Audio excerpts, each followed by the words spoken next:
आप देख रहे हैं फतेहपुर हलचल न्यूज़ चैनल। मैं हूं रमेश मोहन शुक्ला। मुझे विश्वास है अब तक का आपका दिन शुभ रहा होगा। आप स्वस्थ होंगे, आनंद होंगे और प्रसन्न होंगे। सबसे पहले अपने दर्शकों को आज होलिका दहन की बहुत बहुत बधाई और शुभकामनाएं।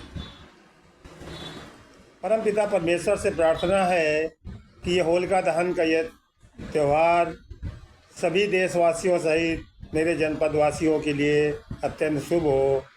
ईश्वर सबको स्वस्थ रखे और प्रसन्न रखे।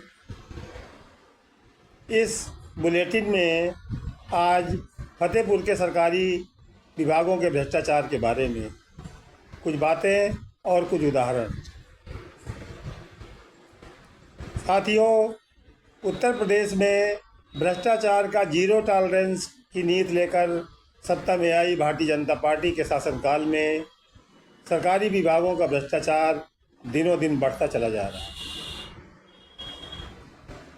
यद्यपि समाचार पत्रों में अन्य विभागों की जो खबरें अन्य जनपदों से जो खबरें आ रही हैं वो तो केवल सुनी जा सकती है और उनको कल्पना कहा जा सकता है, लेकिन फतेहपुर जनपद में बैठकर जो हम देख रहे हैं अपनी इन आँखों से, उसको हम कैसे झुठलाएं।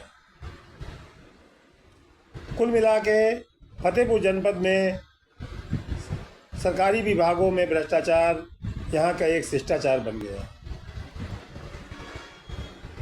सबसे ताज़ा उदाहरण यदि आपको दूं तो एक ARTO प्रेम सिंह का वीडियो यहाँ वायरल हुआ था, नोट गड्डी लेते हुए और बातचीत करते हुए, जिसमें वो प्रति ओवरलोडेड तक जनपद से बाहर निकालने का 5,000 रुपये मांग रहे थे।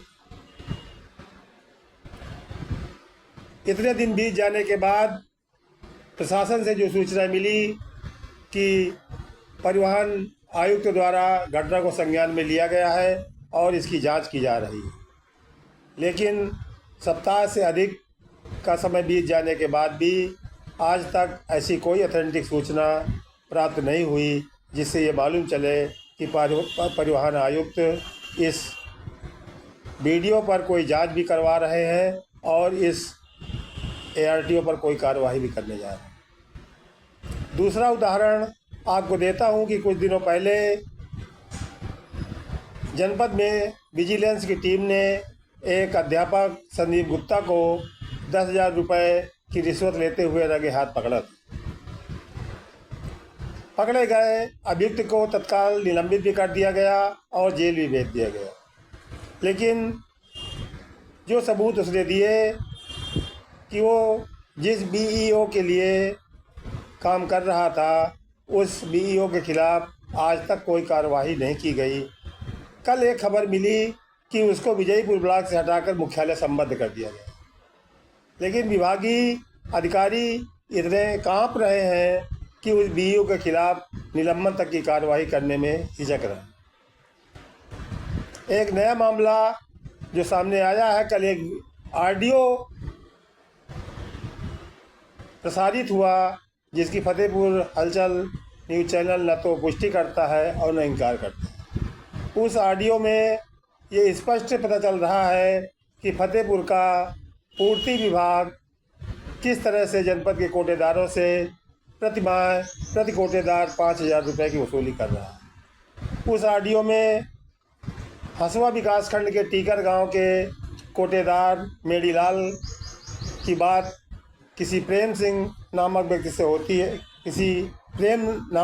होती है जो 5,000 रुपये प्रति माह देने की बात कर रहा है।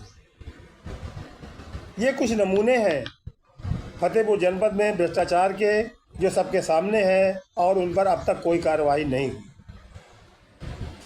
इस संबंध में जिला पूर्ति निरीक्षक सुनील जी से बात होने के बाद उन्होंने किसी भी इस तरह की घटना से इनकार किया और उन्होंने कहा कि यदि इस तरह की कोई शिकायत प्राप्त होती है तो उस पर वो कड़ी कार्रवाई करें, जैसा हर अधिकारी कहता है, लेकिन न कार्रवाई कभी हुई और न कभी होगी।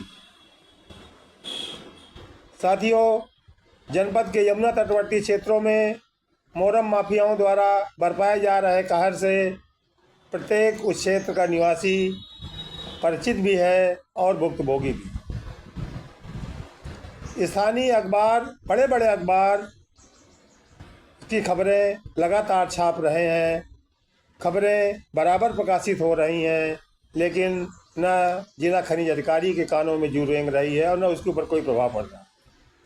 विश्वस्त सूत्रों से जो पता चला कि खनिज विभाग में कोई खान निरीक्षक हैं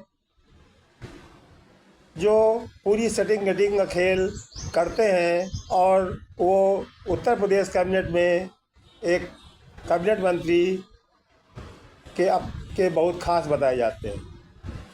और यही कारण है कि हज़ारों शिकायतें होने के बाद, रोज़ अखबारों में खबरें निकलने के बाद भी आज तक खान निरीक्षक का बाल बांका भी नहीं हो सका। ये कुछ नमूने हैं। हम होली का त्यौहार मनाने जा रहे हैं। बताते हैं होली में बुराइयों का दहन किया जाता है। क्या हम ये कल्पना कर सकते हैं कि फतेहपुर जनपद से भ्रष्टाचार रूपी बुराई का दहन इस होलिका दहन में हो सकेगा? ज़िले के उच्चाधिकारी या उत्तर प्रदेश सरकार कभी इन बातों का संज्ञान लेगी अथवा नहीं? भाजपा अपने आप को विश्व की सबसे बड़ी पार्टी बताती है और बहुत दिनों तक विपक्ष में रहने के बाद सत्ता में आई है, एक करिश्माई नेतृत्व की बदौलत। लेकिन जिस तरह का भ्रष्टाचार इस सरकार में चल रहा है, जनता भले मुखर होकर कुछ न कहे, लेकिन समय आने पर जवाब जरूर देती है। यदि योगी आदित्यनाथ अब भी नहीं चेते तो 2027 में कम से कम फतेहपुर की जनता ने जिस तरह से 2022 में 2 विधानसभाओं में भाजपा के कैंडिडेटों को हराकर एक संकेत दिया था, 2027 ज़्यादा शुभ रहने वाला नहीं है। ये आम सहज रूप से सोचा जा सकता है। धन्यवाद। एक बार फिर सभी को होलिका दहन की बधाई देते हुए फतेहपुर हलचल परिवार की ओर से मैं रमेश मोहन शुक्ला, धन्यवाद।